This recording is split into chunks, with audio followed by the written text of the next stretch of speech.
आज हम एक कहानी की दुनिया में उतर रहे हैं। एक ऐसी कहानी जहां उत्तर प्रदेश के एक छोटे से गांव में एक सांड का आतंक है।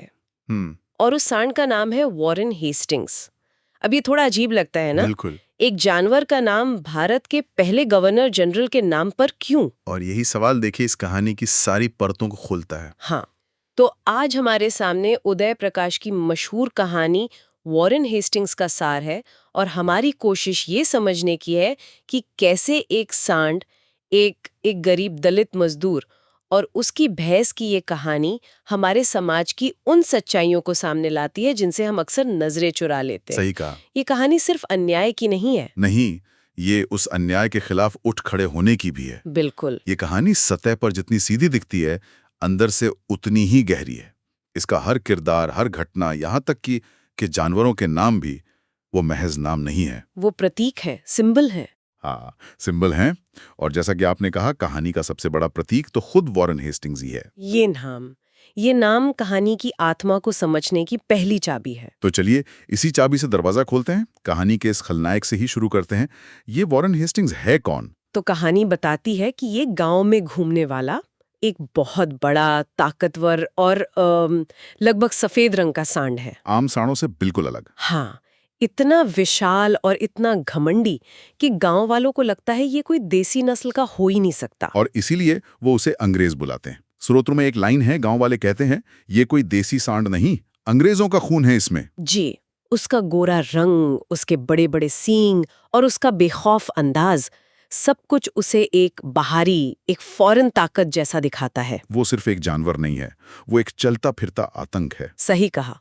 कहानी में जिक्र है कि वो गलियों में किसी को भी उठाकर पटक देता था, स्कूल जाने वाली लड़कियों के पीछे भागता था। अरे यहाँ तक कि एक बार थाने के सामने एक हवलदार पर भी हमला कर चुका था।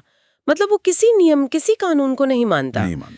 यहाँ मेरे मन में एक सवाल उठता है, अगर एक जानवर इतना उत्पात मचा रहा है, पूरे गांव के लिए मुसीबत बना हुआ है, तो गांव वाले मिलकर उसे भगा क्यों नहीं देते या उसे मार क्यों नहीं देते? और यहीं पर देखिए कहानी का पहला सामाजिक पेंच सामने आता है। अच्छा। वो उसे मार नहीं सकते क्योंकि हिंदू धर्म में सांड को पवित्र माना जाता है। वो नंदी का रूप है, शिव का वाहन है। ओ, तो एक तरफ वो वॉरेन हेस्टिंग्स है, एक अत्याचारी, एक हमलावर, और दूसरी तरफ वो नंदी है। एक पूज्य प्रतीक। बिल्कुल।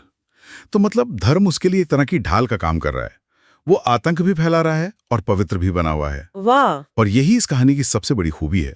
लेखक ने उस सांड को सिर्फ एक जानवर नहीं रहने दिया, वो उस हर अनियंत्रित सत्ता का प्रतीक बन जाता है जिसे धर्म या परंपरा की आड़ में संरक्षण मिला हुआ है। एक ऐसी ताकत जो नुकसान पहुंचा रही है, लेकिन आप उस पर सवाल नहीं उठा सकते। हाँ, क्योंकि वो एक पवित्र चोले में लिपटी हुई है। ये समाज के उस पाखंड को दिखाता है जहां ताकतवर के लिए आस्था भी एक हथियार बन जाती है। तो एक तरफ तो ये बेलगाम ताकत है और दूसरी तरफ है एक ऐसा आदमी जिसके पास खोने के लिए लगभग कुछ भी नहीं है। कहानी का हीरो सुखराम पासी। हाँ, सुखराम उस सांड का ठीक उल्टा है। वो गांव का एक करीब 40-45 साल का गरीब दलित मजदूर है। पत्नी की मौत हो चुकी है, 2 छोटी बेटियां हैं। जी। रोज ईंच फटे पर काम करके किसी तरह गुजारा करता है। वो समाज के सबसे निचले पायदान पर है, लगभग अदृश्य। उसकी पूरी दुनिया बहुत छोटी सी है और उस दुनिया के केंद्र में है उसकी भैंस कजरिया। कहानी में कजरिया का जिक्र बहुत प्यार से आता है। वो सिर्फ एक जानवर नहीं है, है ना? बिल्कुल नहीं। कजरिया सुखराम के लिए सब कुछ है। वो उसकी आजीविका है। रोज 4-5 लीटर दूध देती थी जिससे घर का खर्चा चलता था। हाँ, बेटियों का पेट भरता था। वो उसका भावनात्मक सहारा दिए, एक तरह से घर की सदस्य, बेटियों के लिए माँ जैसी। सुखराम का दलित होना और कजरिया का उसकी जिंदगी का एकमात्र सहारा होना, ये दोनों बातें उसे व्यवस्था के सामने और भी ज्यादा कमजोर बनाती हैं। और फिर कहानी में वो होता है जिसका डर था। उस बेलगाम ताकत का टकराव इस कमजोर दुनिया से होता है। जी। एक सुबह जब सुखराम काम पर गया होता है, वॉरेन हेस्टिंग्स गांव में घुसता है और उसकी बंधी हुई कजरिया पर हमला कर देता है। वो उसे अपने सींगों से मार मार कर अधमरा कर देता है और कुछ घंटों बाद कजरिया मर जाती है। एक पल के लिए सोचें कि सुखराम के लिए इसका क्या मतलब था। जब वो शाम को काम से लौटा होगा और उसने अपनी कजरिया को मरा हुआ पाया होगा, उसकी तो दुनिया ही उजड़ गई। हाँ, स्रोत बताता है कि वो कजरिया के पास ऐसे रोया जैसे अपना बच्चा मर गया हो। और गांव वालों का रवैया देखिए, सब हमदर्दी दिखाते हैं, अफसोस जताते हैं, लेकिन सब चुप है। वह ये नहीं कहता कि चलो उस सांड का कुछ करते हैं, क्योंकि वो सांड पवित्र है। ये चुप्पी बहुत कुछ कहती है। ये डर की चुप्पी है, व्यवस्था के सामने अपनी लाचारी को मान लेने की चुप्पी है। लेकिन सुखराम चुप नहीं रहता, और यही कहानी का टर्निंग पॉइंट है। उस रात ऐसा क्या होता है कि जो आदमी कल तक सब कुछ सह रहा था, वो सुबह एक बदलावा इंसान बनकर उठता है। मुझे लगता है कि उस रात दुख और गुस्से के साथ साथ उसके अंदर एक संकल्प पैदा होता है। जब आपका सब कुछ छीन जाए तो डर भी खत्म हो जाता है। सही बात है। सुबह वो अपनी कुल्हाड़ी उठाता है और ऐलान करता है, आज वॉरेन हेस्टिंग्स को मारूंगा। ये तो गांव में भूचाल लाने वाली बात हो गई होगी। एक दलित, एक अछूत, एक पवित्र माने जाने वाले सांड को मारने की बात कर रहा है। बिल्कुल। गांव के ब्राह्मण और ठाकुर उसे घेर लेते हैं, उसे गौ हत्या के पाप का डर दिखाते हैं, नरक का डर दिखाते हैं। और यहीं पर सुखराम जो जवाब देता है, वो इस कहानी का बिल है। वो महज एक संवाद नहीं, एक घोषणा पत्र है। जी हाँ। वो कहता है, मेरी कजरिया मेरी माँ थी, जिसने मेरी माँ मारी उसको मैं छोड़ूंगा नहीं। और फिर वो एक ऐसा सवाल पूछता है जो पूरे सामाजिक धार्मिक ढांचे को हिलाकर रख देता है। वो कहता है, तुम लोग गौ माता की बात करते हो, तो मेरी गौ माता कौन मारेगा? ये एक असाधारण क्षण है। सुखराम यहाँ सदियों से चले आ रहे धार्मिक नियमों को चुनौती दे रहा है। वो कह रहा है कि पवित्रता की तुम्हारी परिभाषा मुझे मंजूर नहीं। हाँ। मेरे लिए पवित्र वो है जो मेरा पेट पालती है, जो मेरे बच्चों को जीवन देती है। अगर तुम्हारी गौमाता की जान की कीमत है, तो मेरी माँ की जान की कीमत क्यों नहीं? ये सिर्फ एक व्यक्ति का गुस्सा नहीं है, ये तो सदियों से दबे हुए समाज का अपनी आवाज में बोलना है। बिल्कुल। वो अपनी पीड़ा को अपनी परिभाषा दे रहा है। वाह। उस एक सवाल ने सारे तर्क खत्म कर दिए। इसके बाद तो कोई कुछ कह ही नहीं पाया होगा। कोई नहीं। वो कुल्हाड़ी लेके निकल पड़ता है। और फिर होता है आमना सामना। सुखराम खेतों में जाकर उस सांड को ललकारता है। वो उसे जानवर की तरह नहीं, एक दुश्मन की तरह देखता है। वो चिल्लाता है, अरे अंग्रेज, आज तेरा हिसाब पूरा करता हूं। और फिर कुल्हाड़ी के कई वार से उसे मार डालता है।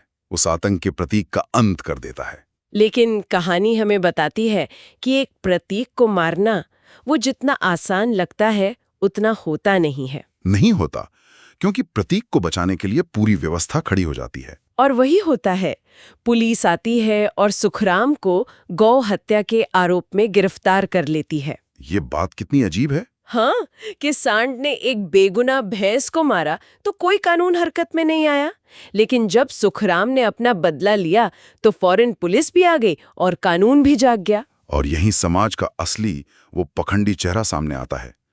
कल तक जो गांव के बड़े लोग उस सांड के डर से घर में छिपे थे, अब वो कोर्ट में सुखराम के खिलाफ गवाह बन जाते हैं। सब एक सुर में कहते हैं, हाँ जी, इसने गौ माता मारी है, बहुत बड़ा पाप किया है। हाँ। की गवाही देने लगता है। ऐसा क्यों? क्योंकि अब खतरा टल चुका है। सांड मर चुका है। अब गांव के बड़े लोगों के लिए वो सामाजिक व्यवस्था को बनाए रखना ज्यादा जरूरी है। अच्छा। एक दलित ने हिम्मत कैसे की कि वो स्थापित नियमों को तोड़े? उसे सजा मिलनी ही चाहिए, ताकि भविष्य में कोई और सुखराम ऐसा करने की हिम्मत ना करे। तो व्यवस्था खुद को बचाने के लिए उस गरीब आदमी के खिलाफ एकजुट हो जाती है। और फैसला आता है, सुखराम को 3 साल की जेल। जी। और कहानी बताती है कि जेल में भी उसे कोई पछतावा नहीं होता। जब कोई पूछता है तो बस इतना कहता है, मैंने अपनी माँ का बदला लिया। उसकी नजर में उसने कोई पाप नहीं किया, उसने न्याय किया। बिल्कुल। उसका पछतावा ला तैरना उसके नैतिक बल को दिखाता है। वो समाज और कानून की नजर में अपराधी हो सकता है, लेकिन अपनी नजर में वो एक योद्धा है जिसने अपनी दुनिया को बचाने के लिए लड़ाई लड़ी और जीती, भले ही उसकी कीमत उसे जेल जाकर चुकानी पड़ी। सही कहा। 3 साल बाद सुखराम जेल से लौटता है। गांव का माहौल बदल चुका है, लोग उससे नजरें चुराते हैं। लेकिन कहानी यहाँ खत्म नहीं होती। इसका अंत शायद कहानी का सबसे जरूरी हिस्सा है। हाँ, कहानी का अंत दिखाता है कि ये लड़ाई एक व्यक्ति या एक जानवर की नहीं थी। ये लड़ाई बहुत बड़ी है। एक दिन गांव में फिर एक नया सांड आता है, बिल्कुल वैसा ही, गोरा, घमंडी, ताकतवर। और गांव वाले उसका भी एक नाम रखते हैं। क्या? Lord Mountbatten. अरे! ये सुनकर तो रोंगटे खड़े हो जाते हैं। मतलब कुछ भी नहीं बदला। एक अत्याचारी गया तो दूसरा आ गया, बस नाम बदल गया है। वॉरेन हेस्टिंग्स की बारात लॉर्ड माउंटबेटन। ये औपनिवेशिक यानी कॉलोनियल सत्ता की निरंतरता का प्रतीक है। ये दिखाता है कि शोषण करने वाले चेहरे बदल सकते हैं, नाम बदल सकते हैं, लेकिन जो सिस्टम है, जो व्यवस्था है, वो बनी रहती है। और इस अंत के बीच सुखराम क्या करता है? कहानी का आखिरी दृश्य क्या है? अंतिम दृश्य बहुत शक्तिशाली है। सुखराम उस नए सांड लॉर्ड माउंटबेटन को दूर से देखता है। कुछ बोलता नहीं, बस चुपचाप घर जाता है, दरवाजा बंद करता है और अपनी वही पुरानी कुल्हाड़ी निकालकर उस पर धार लगाने बैठ जाता है। और कहानी वहीं खत्म हो जाती है। खत्म हो जाती है। कुल्हाड़ी पर धार लगाना, इसका क्या मतलब समझें? क्या वो हार मान चुका है या वो अगले दौर की तैयारी कर रहा है? ये अंत निराशाजनक लग सकता है, लेकिन ये हार का संकेत नहीं है। सुखराम का कुल्हाड़ी पर धार लगाना ये बताता है कि वो टूटा नहीं है। उसका प्रतिरोध खत्म नहीं हुआ है। नहीं हुआ है। वो जानता है कि लड़ाई खत्म नहीं हुई, बस एक नया दुश्मन सामने आ गया है। इसलिए वो अगले संघर्ष के लिए चुपचाप खुद को तैयार कर रहा है। ये एक अंतहीन लड़ाई का प्रतीक है। जैसा कि स्रोत कहता भी है, सुखराम हारा नहीं, वो आज भी जिंदा है हजारों गांवों में। तो वॉरेन हेस्टिंग्स का सांड सिर्फ एक जानवर की कहानी नहीं है, ये उसके पर्दे के पीछे चल रहे जाति, धर्म और सत्ता के क्रूर खेल को दिखाती है। ये कहानी बताती है कि सुखराम जैसे लोग चुपचाप अन्याय सहते हैं, लेकिन जब पानी सिर से ऊपर चला जाता है तो वो उस पूरी व्यवस्था को चुनौती देने से भी पीछे नहीं हटते, भले ही नतीजा कुछ भी हो। और ये कहानी आज भी उतनी ही सच्ची और प्रासंगिक लगती है। बिल्कुल, ये उन अनकहे संघर्षों की बात करती है जो आज भी भारत के दूर दराज के इलाकों में चल रहे हैं। सुखराम का प्रतिरोध, वो एक मौन क्रांति का प्रतीक है। वो चुप है, लेकिन उसकी कुल्हाड़ी की धार तेज हो रही है। ये उस तैयारी का प्रतीक है जो दबे कुचले समाज में हमेशा चुपचाप चलती रहती है। ये कहानी वाकई सोचने पर मजबूर करती है। जी। और ये एक बहुत जरूरी सवाल के साथ हमें छोड़ जाती है। जब समाज और कानून दोनों ही एक इंसान को न्याय देने में नाकाम हो जाते हैं, जब सिस्टम खुद ही अत्याचारी का रक्षक बन जाता है, तो क्या उस इंसान के लिए अपनी कुल्हाड़ी पर धार लगाना ही आखिरी रास्ता बचता है?